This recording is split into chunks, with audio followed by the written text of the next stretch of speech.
야곱이 아들들을 불러놓고서 일렀다. 너희는 모여라. 너희가 뒷날에 겪을 일을 내가 너희에게 말하겠다. 야곱의 아들들아, 너희는 모여서 들어라. 너희 아버지 이스라엘이 하는 말에 귀를 기울여라.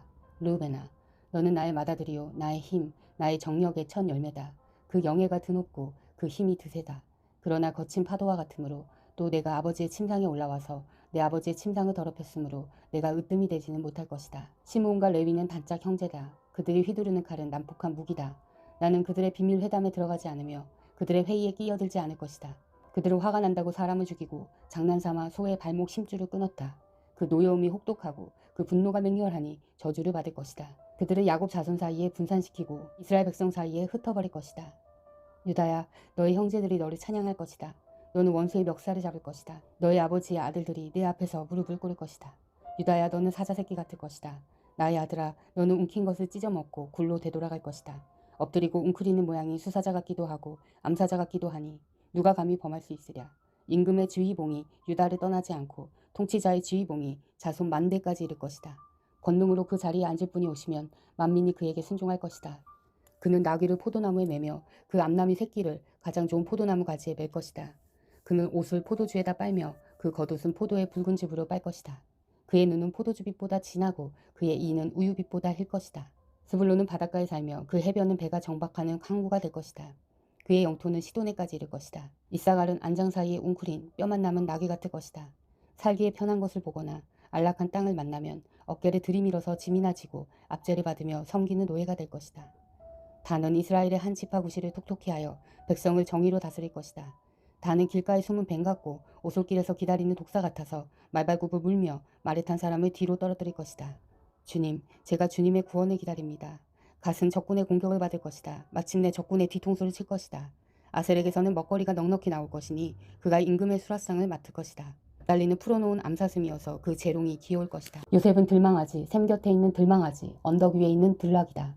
사수들이 잔인하게 활을 쏘며 달려들어도 사수들이 적개심을 품고서 그를 관역으로 삼아도 요셉의 활은 그보다 튼튼하고 그의 팔에는 힘이 넘친다. 야곱이 섬기는 전능하신 분의 능력이 그와 함께 하시고 목자이신 이스라엘의 반석께서 그와 함께 계시고 너의 조상의 하나님이 너를 도우시고 전능하신 분께서 너에게 복을 베푸시기 때문이다. 위로 하늘에서 내리는 복과 아래로 깊은 샘에서 솟아오르는 복과 젖가슴에 흐르는 복과 태에서 잉태되는 복을 베푸실 것이다. 너의 아버지가 받은 복은 태고적 산맥이 받은 복보다 더 크며 영원한 언덕이 받은 풍성함보다도 더 크다. 이 모든 복이 요셉에게로 돌아가며 형제들 가운데서 으뜸이 된 사람에게 돌아갈 것이다. 베냐민은 물어뜯는 일이다. 아침에는 빼앗은 것을 삼키고 저녁에는 움킨 것을 나눌 것이다. 이들은 모두 이스라엘의 12지파이다. 이것은 그들의 아버지가 그들을 축복할 때의 한 말이다. 그는 아들 하나하나에게 알맞게 축복하였다. 야곱이 아들들에게 일렀다. 나는 곧 세상을 떠나서 나의 조상들에게 돌아간다. 내가 죽거든 나의 조상들과 함께 있게 햇사람 에브론의 밭에 있는 묘실에 묻어라. 그 묘실은 가나안 땅 마브레암 막벨라 밭에 있다. 그 묘실은 아브라함 어른께서 묘실로 쓰려고 햇사람 에브론에게서 밭과 함께 사두신 것이다. 거기에는 아브라함과 그분의 아내 사라 이 두 분이 묻혀 있고 이삭과 그분의 아내 리브가 이 두 분도 거기에 묻혀 있다. 나도 너희 어머니 레아를 거기에다 묻었다. 밭과 그 안에 있는 묘실은 햇 사람들에게서 산 것이다. 야곱은 자기 아들들에게 이렇게 이르고 나서 침상에 똑바로 누워 숨을 거두고 조상에게로 돌아갔다. 요셉이 아버지의 얼굴에 엎드려서 울고 입을 맞추고 시위들을 시켜서 아버지 이스라엘의 시신에 방부제 향재료를 넣게 하였다.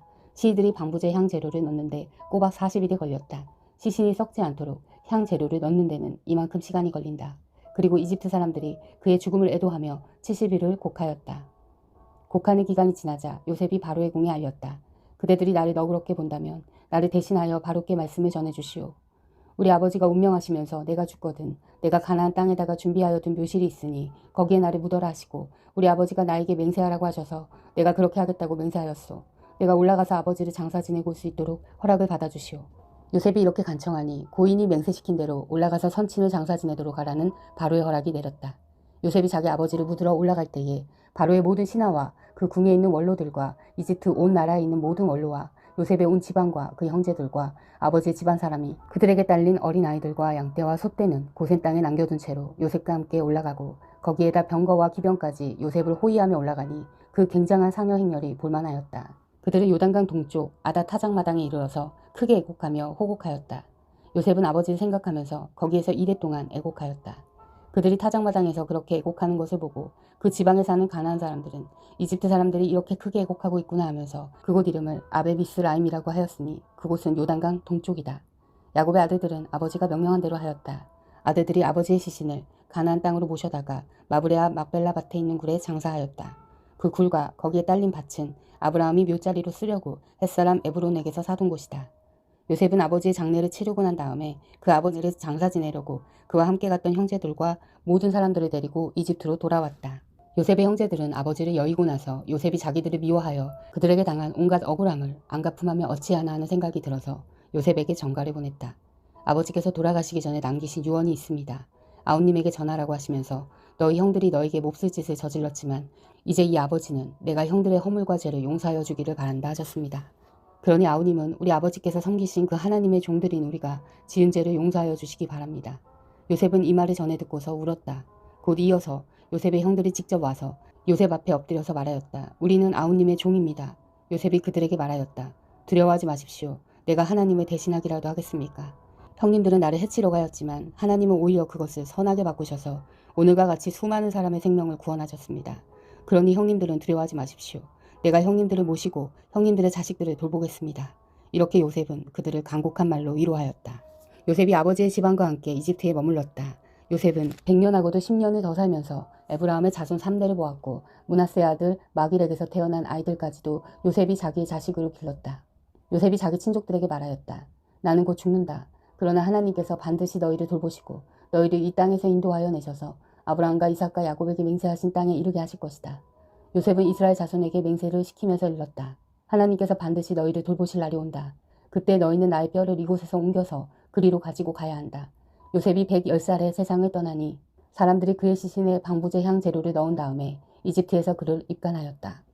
야곱과 함께 각각 자기 가족을 데리고 이집트로 내려간 이스라엘의 아들들의 이름은 르우벤과 시므온과 레위와 유다와 이사갈과 스불론과 베냐민과 단과 납달리와 gad과 아셀이다. 이미 이집트에 내려가 있는 요셉까지 합하여 야곱의 혈통에서 태어난 사람은 모두 70명이다.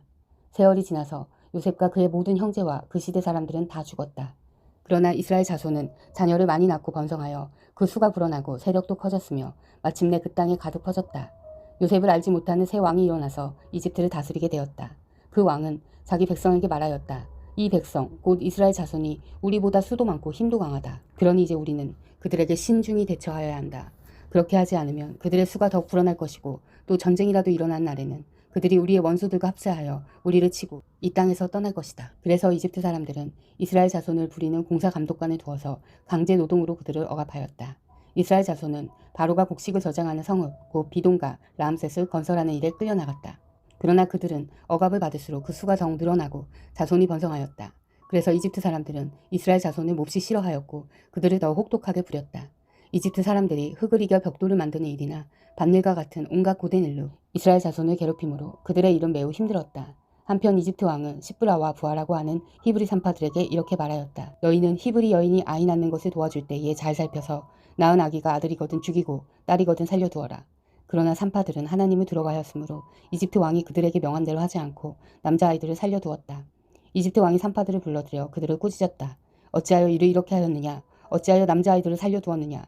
산파들이 바로에게 대답하였다. 히브리 여인들은 이집트 여인들과 같지 않습니다. 그들은 기운이 좋아서 산파가 그들에게 이르기도 전에 아기를 낳아버립니다. 그래서 하나님이 산파들에게 은혜를 베풀어 주셨으며 이스라엘 백성은 크게 불어났고 매우 강해졌다. 하나님은 산파들이 하나님을 두려워하는 것을 보시고 그들의 집안을 번성하게 하셨다. 마침내 바로는 모든 백성에게 명령을 내렸다. 갓 태어난 히브리 남자아이는 모두 강물에 던지고 여자아이들만 살려두어라. 아멘. 사랑하는 형제자매 여러분, 주님이 곧 오십니다. 마라나타.